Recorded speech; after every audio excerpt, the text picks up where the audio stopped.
Hello my dear students, मैं हूं अरुण चौधरी और आप देख रहे हैं एसी स्टडी पॉइंट। तो बच्चों, आज की क्लास में हम क्या करने वाले हैं? आज की क्लास में हम करने वाले हैं एनसीईआरटी क्लास 8 मैथ्स के चैप्टर 3 अंडरस्टैंडिंग क्वाड्रिलैटरल के एक्सरसाइज 3.2। इसके पहले वाली वीडियो में हमने एक्सरसाइज 3.2 के नंबर 1, नंबर 2, नंबर 3 कर लिया था और आज की क्लास में हम नंबर 4 ऑनवर्ड्स करने वाले हैं। तो बच्चों, आपने अगर उस सारे वीडियो को नहीं देखे हैं, हमने इस एक सीरीज निकाला है क्लास 8 की, तो आपने चैप्टर 1, चैप्टर 2, चैप्टर 3 के रिमेनिंग जो पार्ट्स हैं वो अगर नहीं देखे हैं तो आप प्लेलिस्ट में जाके सारे वीडियो सीक्वेंशियली आप ऑर्डर फॉर्म में देख सकते हैं। ठीक है, तो बच्चों, आज की क्लास स्टार्ट करने से पहले आपसे एक रिक्वेस्ट है कि अगर आपने इस चैनल को अभी तक सब्सक्राइब नहीं किया है या इस चैनल पे आप नए हैं तो आप फटाफट इस चैनल को सब्सक्राइब कर दीजिए और हाँ, प्रेस कीजिए बेल आइकन को भी, ताकि आने वाली सारी वीडियो की नोटिफिकेशन आपको मिलती रहे। और अगर वीडियो अच्छा लगे तो लाइक शेयर भी करते रहिएगा। चलिए अब स्टार्ट करते हैं हमारा नंबर 4 से, क्योंकि इसके पहले वाली वीडियो में हमने क्लास में एक्सरसाइज 3.2 की जो नंबर 1, नंबर 2, नंबर 3 थी ऑलरेडी हमने सॉल्व कर लिया था और आज हम सॉल्व करेंगे नंबर 4 से उसके आगे जो क्वेश्चन है। तो सबसे पहले देखिए, ये जो नंबर 4 है, नंबर 4 को सॉल्व करने से पहले देखते हैं कि क्या यहाँ पर क्वेश्चन है। How many sides does a regular polygon have? ये देखिए, regular polygon have if each of its interior angle is 165। देखिए बच्चों, ये जो है साइड्स निकालने का दो तरीका होता है। मैंने आपको पहले ही बताया था, इससे पहले जो थ्योरी वाली क्लास में मैंने बताया था, अगर आप नहीं देखे हैं तो आप प्लेलिस्ट में जाके इसकी थ्योरी वाली वीडियो को आप देख सकते हैं। तो ये जो नंबर ऑफ साइड्स निकालने का दो तरीका है, या तो आप इंटीरियर एंगल्स के थ्रू भी निकाल सकते हैं और एक्सटीरियर एंगल थ्रू से भी निकाल सकते हैं। तो मैं आपको दोनों ही प्रोसेस यहाँ पर बता दूं ताकि आप कोई भी एक प्रोसेस को अडॉप्ट करके आप अच्छे से इस नंबर को सॉल्व कर पाएं। तो क्योंकि यहाँ पर इंटीरियर एंगल की वैल्यू दे रखी है, तो हम पहले स्टार्ट करते हैं। ये जो हमारा डाटा इंटीरियर एंगल है, इंटीरियर एंगल से सॉल्व करने की कोशिश करते हैं। तो देखिए यहाँ पर how many side does a regular polygon. Regular polygon, एक बार फिर से देखिए, रेगुलर पॉलीगन मतलब ऑल आपके जो नंबर ऑफ साइड्स हैं वो सेम होते होंगे, नंबर ऑफ एंगल्स जो है, major of each angle same होता होगा। ठीक है, तो ये हो गया हमारा रेगुलर पॉलीगन। तो हम अगर लिखेंगे यहाँ पर how many sides does a regular polygon है, तो हम यहाँ पर अगर देखते हैं number of sides, number of sides of regular polygon. हाँ, आप इसे समझ जाना बच्चों, क्योंकि हम रेगुलर पॉलीगन की बात कर रहे हैं। तो नंबर ऑफ साइड्स को हम लिख सकते हैं, ये देखिए एक्सटीरियर एंगल के थ्रू से हम करते हैं। तो ये हो सकता है हमारा क्या, मेजर ऑफ या सम ऑफ मेजर ऑफ। ठीक है, यहां पर लिख सकते हैं सम ऑफ मेजर ऑफ क्या, हमारा जो एक्सटीरियर एंगल है, ये हमारे इंटीरियर है, तो हम इंटीरियर से पहले स्टार्ट करते हैं। Sum of measure of interior angle, interior angle divided by measure of each interior angle, measure of each interior angle.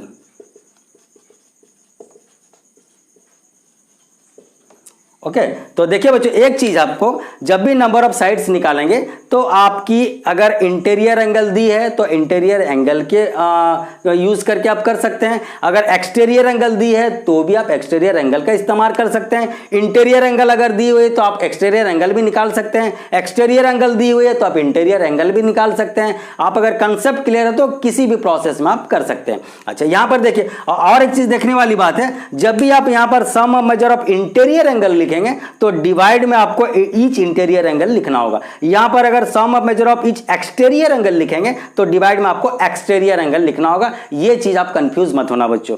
तो sum of measure of interior angle, देखिए मैंने आपको बता रखा है कि रेगुलर पॉलीगन की जो इंटीरियर एंगल होती है वो बेस करके होती है किसके ऊपर, नंबर ऑफ साइड्स के ऊपर। उसकी एक फॉर्मूला मैंने आपको बताया था।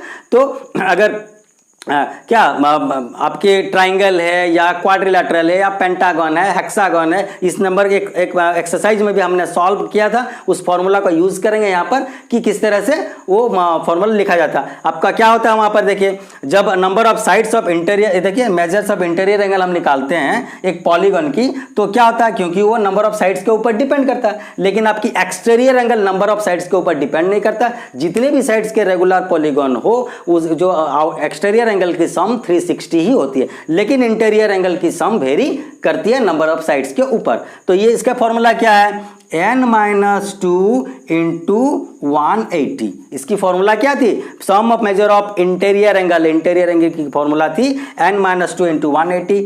डिवाइड में हम क्या करेंगे, मेजर ऑफ ईच क्या इंटीरियर एंगल, इंटीरियर एंगल हमारा क्या दे रखा है 165, तो हम यहां पर लिखेंगे 165। अच्छा, ये नंबर ऑफ साइड्स को हम किससे डिनोट करते हैं, n से डिनोट करते हैं, तो मैंने यहां पर n लिख दिया। दिस इंप्लाइज दैट, इसे अगर मैं इधर लाऊं सॉल्व करूं, ये linear equation in one variable आपने पढ़ रखा था इससे प्रीवियस चैप्टर में, बस वैसे ही क्वेश्चन है। इसे हम करते हैं 165n इक्वल टू, ये देखिए जब इसके साथ ये इंटू हो जाएगी तो हो जाएगी 180n माइनस ये क्या हो जाएगी आपकी 180 इंटू 2, ये हो जाएगी हमारी 360।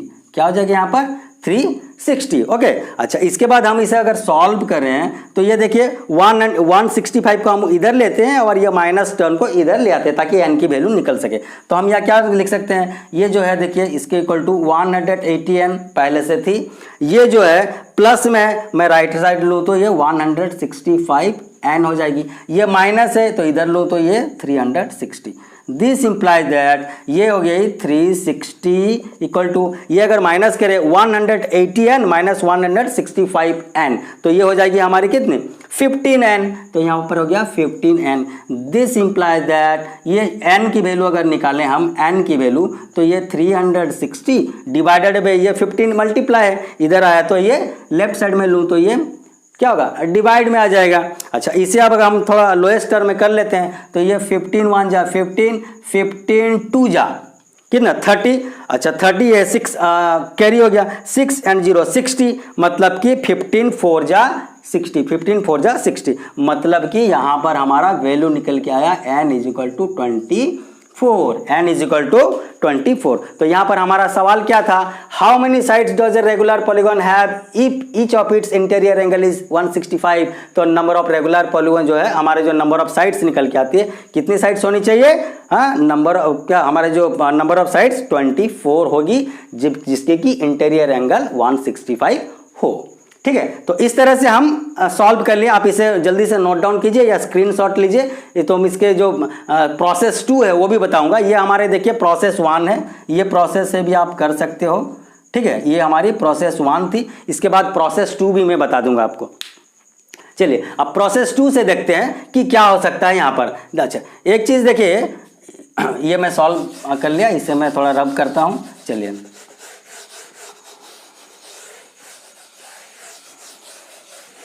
अच्छा प्रोसेस 2 में हम अगर करें तो प्रोसेस 2 से अगर करें तो यहाँ पर देखिए इंटीरियर एंगल दे रखा है, तो यहाँ पर हो गया हमारी इंटीरियर एंगल इक्वल टू कितने हैं 165 डिग्री। अगर कोई भी एक पॉलीगन ले लेते हैं, मान लीजिए ये एक पॉलीगन लिए, ठीक है, इसे एक्सटेंड करेंगे तो एक्सटीरियर एंगल होगा। अगर ये इंटीरियर एंगल 165 है तो ये कितनी होगी, क्योंकि ये दोनों क्या है आपकी जो हम लीनियर पेयर प्रॉपर्टी में लगाते हैं, तो ये हमारे अगर 160 है, दोनों की सम क्या होनी चाहिए 180। तो 180 से अगर ये माइनस करें तो हमारी एक्सटीरियर एंगल आ जाती है। तो अगर हम एक्सटीरियर, ठीक है, इसे अगर हम समझ लेते हैं कि क्या एक्सटीरियर एंगल का अगर हम x लेते हैं, मान लीजिए x लेते हैं, तो इंटीरियर एंगल है 165, तो हमारा अगर एक्सटीरियर एंगल की बात करें तो एक्सटीरियर एंगल इक्वल टू कितनी हो जाएगी ये, अब हम ये दोनों को अगर मिलाएं तो 180 होती है। तो एक्सटीरियर एंगल हमारा हो जाएगा 180 degree minus 165 degree equal to कितनी हो जाएगी ये 180 और 165, तो हो जाएगी हमारी कितनी 15 डिग्री, यहाँ पर होगी 15 डिग्री। ठीक है, तो ये हमारी एक्सटीरियर एंगल आ गई। अब हम एक्सटीरियर एंगल के थ्रू से भी निकाल सकते हैं हमारा जो क्या नंबर ऑफ साइड्स। तो यहाँ पर हम लिखेंगे number of sides equal to, बस वही फॉर्मूला लगाइए, सम ऑफ क्या एक्सटीरियर एंगल, ऑल एक्सटीरियर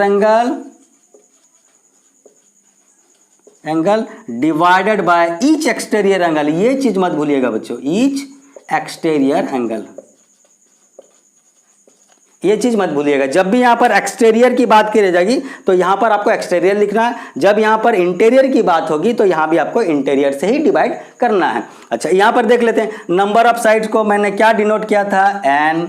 अच्छा, sum of all exterior angle, चाहे कोई भी पॉलीगॉन हो, एक्सटीरियर एंगल की सम होती है 360, तो मैं यहां पर लिखा क्या 360 divided by each exterior angle. हमारी ईच एक्सटीरियर एंगल कितना थी यहां पर निकालने के बाद 15, तो मैं यहां पर ये 15 कर दिया, ठीक है। अच्छा, this imply that n is equal to, यहां पर आप इसे सॉल्व करो, 15 1 जा 15, 15 2 जा 30, अगेन 6 लेफ्ट, 6 0 60, तो ये हो जाती है 15 4 जा 60, n इज इक्वल टू 24। तो देखिए यहां भी आपकी n इज इक्वल टू 24, पहले वाले में भी n इक्वल टू 24। मतलब आप इसे टू टाइप्स के क्या माने टू टाइप्स में आप सॉल्व कर सकते हैं, या तो आप एक्सटीरियर एंगल के थ्रू सॉल्व कर सकते हैं या फिर इंटीरियर एंगल के थ्रू भी सॉल्व कर सकते हैं। तो मैंने अब दोनों प्रोसेस आपको इसलिए बताया कि कभी वो इंटीरियर एंगल आपके क्वेश्चन में, लेकिन कभी अगर एक्सटीरियर एंगल दे दे एग्जाम में तो आप कभी क्या मैंने गलत ना करें, इसलिए मैंने आपको दोनों प्रोसेस की बता दी किस तरह से आप कर सकते हैं। तो चलिए अब हम देखते हैं नंबर 5 क्या, इसे आप नोट डाउन कीजिए। मैंने दोनों स्टेप्स आपको दोनों तरीका बता दिए, प्रोसेस 1 प्रोसेस 2 दोनों। चलिए अब आगे देखते हैं।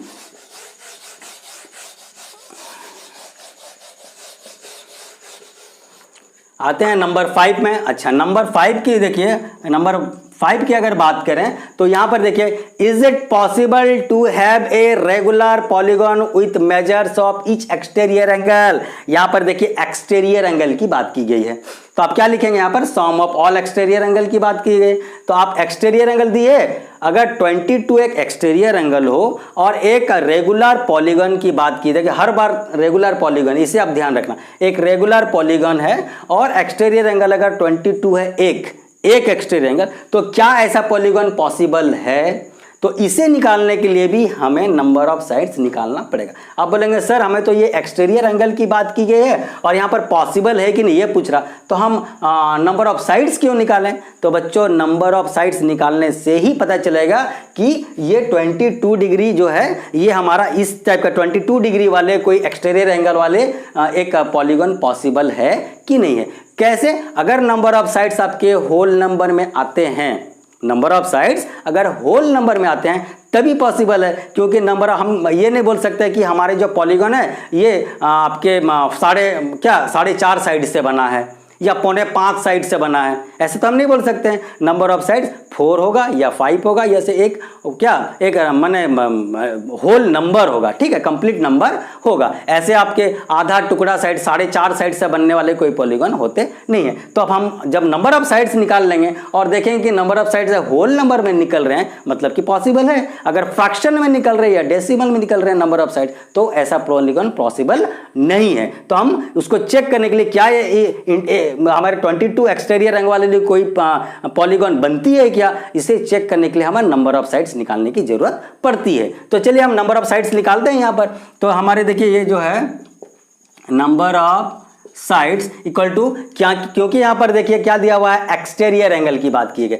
Exterior angle. तो आप क्या करेंगे, सम ऑफ एक्सटीरियर एंगल लिखेंगे। यहां पर क्या लिखेंगे, sum of all exterior angle divided by each exterior angle, each exterior angle, ऐसे निकालेंगे। अच्छा, इसे हम नंबर ऑफ साइड्स किससे डिनोट कर रहे थे, एन। अच्छा, sum of all exterior angle, polygon की एक्सटीरियर एंगल साइड के ऊपर डिपेंड नहीं करते, नंबर ऑफ साइड जितने भी हो एक्सटीरियर एंगल की सम हमेशा क्या होती है, 360। तो हम यहाँ पर क्या लिखेंगे, 360। अच्छा, ईच एक्सटीरियर एंगल, हमारी ईच एक्सटीरियर एंगल कितना है, 22, तो हम यहाँ पर 22 से डिवाइड कर लेंगे, ठीक है। अच्छा, इसे अब हम थोड़ा सा लोएस्ट करने की कोशिश करते हैं। देखिए ये कितने से जाता है, अब 2 1 जा 2 1 जा, यहाँ पर देखिए 2 1 जा 2 2 8 जा 16, 2 0 जा 0, मतलब 180 डिवाइडेड बाय 11। अच्छा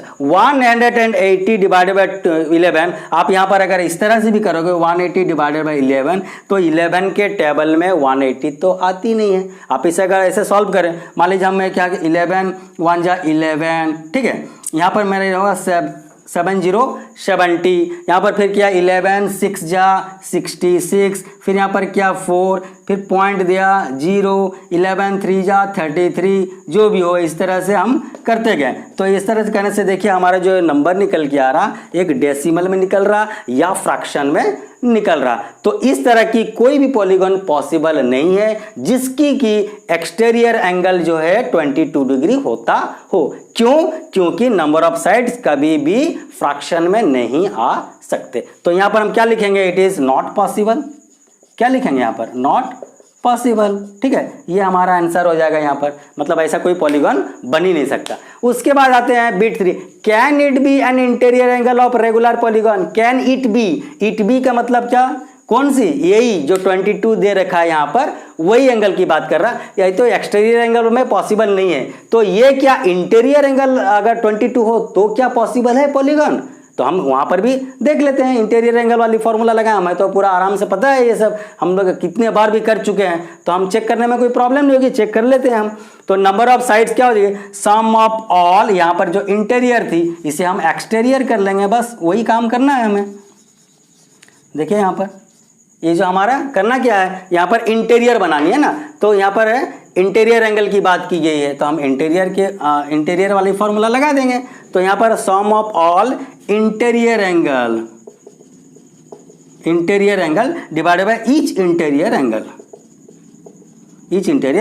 अच्छा, यहाँ पर जब हम करेंगे तो थोड़ा सा यहाँ पर चेंज हो जाएगा फॉर्मूला हमारा। चलिए देख लेते हैं, ये क्या है हमारा, नंबर ऑफ साइड्स को हम n से डिनोट कर रहे थे। अच्छा, sum of all interior angle की फॉर्मूला क्या है? n-2 into 180 divide by each interior angle, हमें कितने लेने हैं? 22। एक बार हम एक्सटीरियर एंगल में चेक करके देखें कि ये पॉसिबल नहीं है, इंटीरियर एंगल में क्या ये पॉसिबल है? ये बी पार्ट बी की क्वेश्चन है, तो हम देख लेते हैं इसे भी सॉल्व करके। अच्छा, ये हम अगर इधर लाते हैं तो ये क्या हो जाता है? 22n इक्वल टू, ये जब हम करेंगे 180 तो ये हो जाएगा हमारी 180n माइनस 360। क्लियर है? अच्छा, उसके बाद चलते हैं, ये देखिए अब इसे हम जब सॉल्व करेंगे तो आगे ये क्या करेंगे हम, ये 180 तो हमारा पास पहले से है n, ये जो 22 है हम इधर माइनस में 22n ले जाते हैं, ये माइनस 360 है, इधर लाए तो ये 360 हो जाएगी। This implies that 360 equal to, ये अब हम माइनस करते हैं, माइनस करें तो कितना होगा देख लीजिए। अच्छा, ये हमारी n-2 ना, n-2, तो हम यहाँ पर करें तो 180n माइनस 360। चलिए, तो ये क्या हो जाए देखिए, 0-2 हो नहीं सकता है, हम यहाँ 10 से 2 गया तो हमारा हो गया 8। अच्छा, यहाँ पर क्या है 7 से हम क्या करेंगे? 2 माइनस करेंगे ना, तो हमारे पास हो जाएगा 5। अच्छा, एक बार और देख लेते हैं, ये हो गया हमारे माइनस में 22,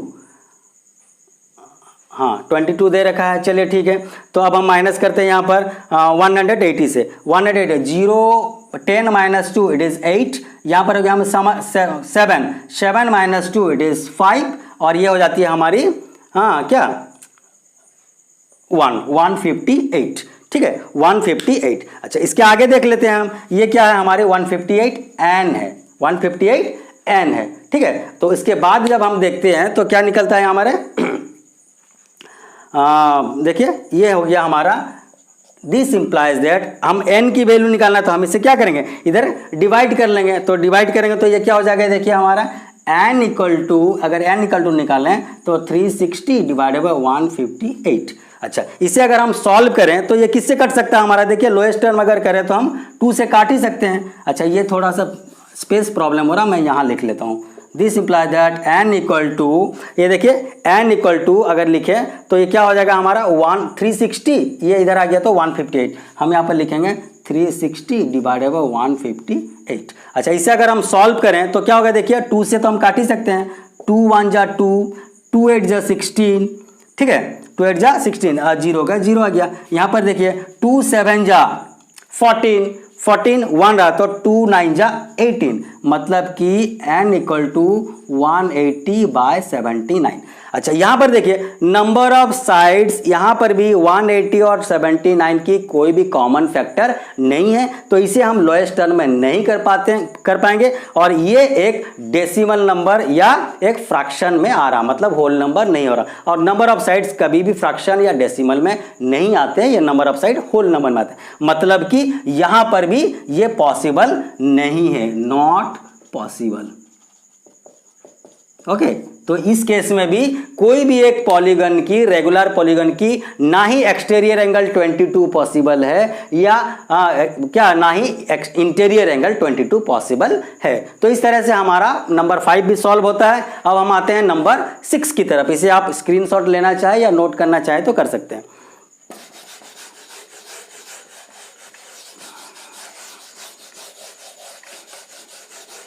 चलिए अब आते हैं नंबर 6 की तरफ। अच्छा नंबर 6 में क्या है, इसकी ए पार्ट को देख लेते हैं। नंबर 6 में है what is the minimum interior angle possible for a regular polygon.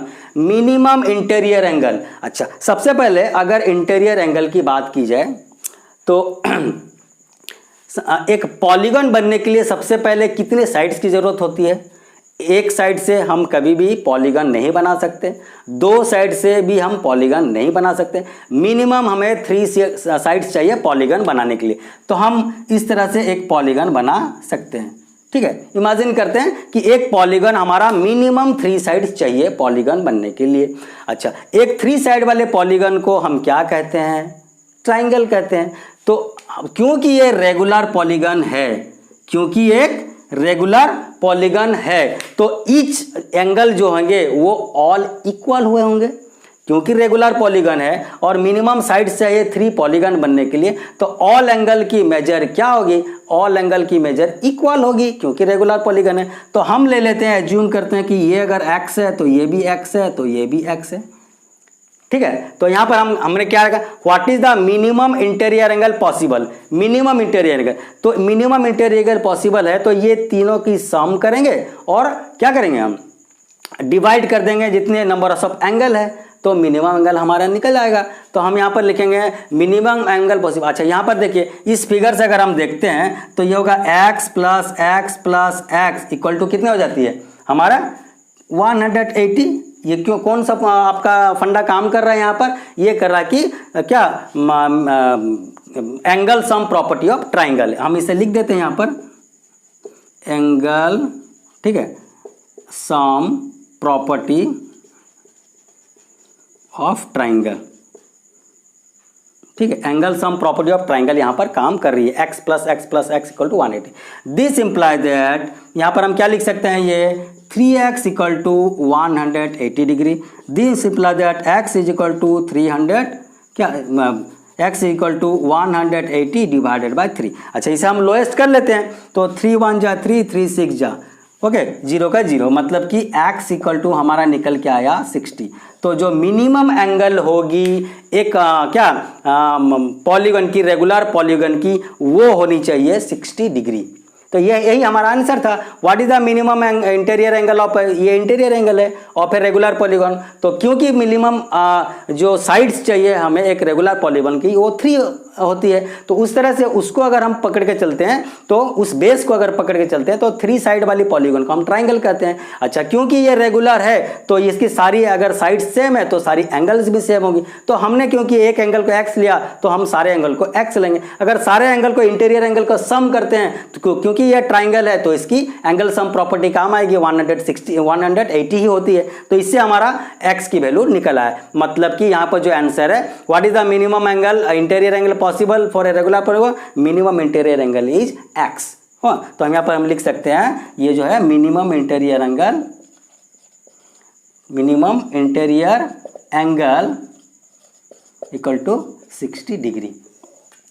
ठीक है, ये हमारी क्या, ये जो पार्ट ए में है। अच्छा पार्ट बी की बात करें तो यहां पर देखिए what is the maximum exterior angle of A regular polygon. अच्छा एक बार देख लेते हैं, अगर यहां पर हमें एक्सटीरियर एंगल को क्या करना है, हमें मैक्सिमम करना है। अगर हमें एक्सटीरियर एंगल को मैक्सिमम करना है तो हमें इंटीरियर एंगल को मिनिमम करना होगा। जितनी मिनिमम इंटीरियर एंगल होगी उतनी मैक्सिमम एक्सटीरियर होगी। क्योंकि सबसे मिनिमम एंगल हमने यहाँ पर निकाल रखा है ऑलरेडी, तो एक्सटीरियर एंगल क्या होगी, एंगल सम, ये हमारे जो क्या लीनियर पेयर प्रॉपर्टी काम आएगी। क्योंकि ये स्ट्रेट लाइन है और ये क्योंकि 60 ऑलरेडी है तो ये क्या हो जाएगी हमारी 180 माइनस 60। तो इसके आप अच्छे से समझिए बच्चों, फंडा समझिए। यहाँ पर है मिनिमम एक्सटीरियर एंगल, तो ये जो मिनिमम एक्सटीरियर एंगल कितनी होगी, मिनिमम इंटीरियर एंगल जितनी, माने मिनिमम जो है इंटीरियर एंगल हमने ऑलरेडी निकाल रखा, तो ये सबसे मैक्सिमम करने के लिए इसे हमें सबसे मिनिमम करना पड़ेगा। तो ऑलरेडी हमने सबसे मिनिमम जो इंटीरियर एंगल पॉसिबल है एक रेगुलर पॉलीगन की, वो हमने 60 निकाल रखा है। मतलब कि इस फिगर को अगर हम देखें और इसे नाम दे दें अगर हम y, ये इंटीरियर एंगल है और ये एक्सटीरियर एंगल, तो यहाँ पर हमारे निकल के क्या आता है x plus y is equal to 180। क्योंकि ये क्या कर सकते हैं हम, लीनियर पेयर प्रॉपर्टी का इस्तेमाल करेंगे। ठीक है, अगर एक्सटीरियर एंगल है इंटीरियर, ये दोनों मिलाने से 180 होनी चाहिए क्योंकि एक स्ट्रेट लाइन में है। अच्छा, यहाँ पर क्योंकि x की वैल्यू हमें पता है 60 डिग्री, y की वैल्यू हमें एक्सटीरियर एंगल माना है, तो ये हो जाएगी हमारी 180 degree. This imply that y is equal to 180 degree minus 60 degree, क्योंकि वह राइट साइड में जाएगी। This imply that y is equal to 120 degree. तो ये हो जाती है हमारी क्या, मिनिमम एक्सटीरियर एंगल। तो हम यहाँ पर लिख सकते हैं मिनिमम एक्सटीरियर एंगल, मिनिमम क्या, ये exterior angle equal to 120 degree. ये हमारी आंसर निकल के आ गई। मतलब कि एक ऐसा पॉलीगन जिसकी मिनिमम इंटीरियर एंगल होती है 60, ओके, एक पॉलीगन के लिए मिनिमम इंटीरियर होती है 60 और मैक्सिमम इंटीरियर होती है 120। हमने यहाँ पर सॉल्व कर लिया। तो बच्चों इस तरह से हमारे जो रिमेनिंग नंबर्स थी 3.2 की, वो सारे नंबर हमने सॉल्व कर लिए हैं और इसकी अगले वाली क्लास में हम एक्सरसाइज 3.3 जो है वो हम करेंगे। तो आज के लिए बस इतना ही। Thank you very much.